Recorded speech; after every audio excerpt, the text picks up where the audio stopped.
একটা প্রচারণা শুনছি, সেটা হচ্ছে জুলাই সনদে আল্লাহর উপর বিশ্বাস বিসমিল্লাহির রহমানির রহিম নাই কেন? আরে বাবা, আমাদের যে সংবিধান আছে, জুলাই সনদ যদি আপনারা হ্যাঁ ভোটের মাধ্যমে পাস করে দেন, আমরা এটা সংবিধানে যুক্ত করে দেব।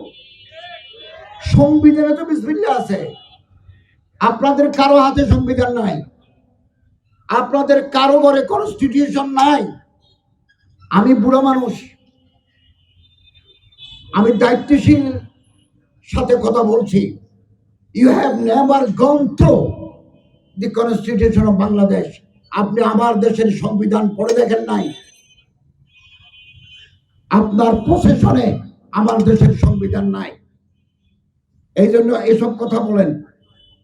আমি আপনাকে বলি, সংবিধান কিনে নিয়ে যান আজকে, সংবিধানের উপরে লেখা আছে বিসমিল্লাহির রহমানির রহিম। তো জুলাই সনদে থাকতে হবে কেন?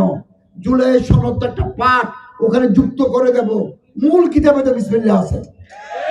2, দি constitution of Bangladesh, Republic Bangladesh, part 1 2A, the state religion of the republic is Islam. এই প্রজাতন্ত্রের রাষ্ট্রীয় ধর্ম ইসলাম। তো আমার জুলাই সনদে থাকতে হবে কেন?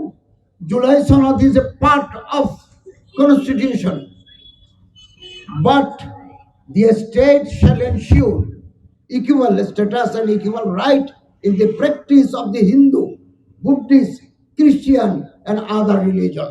রাষ্ট্র ধর্ম ইসলাম, কিন্তু এই দেশে আরো অন্যান্য ধর্মাবলম্বী লোকরা বাস করে।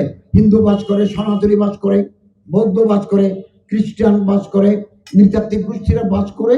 তারাও তাদের ধর্মীয় অধিকার সমানভাবে ভোগ করবে।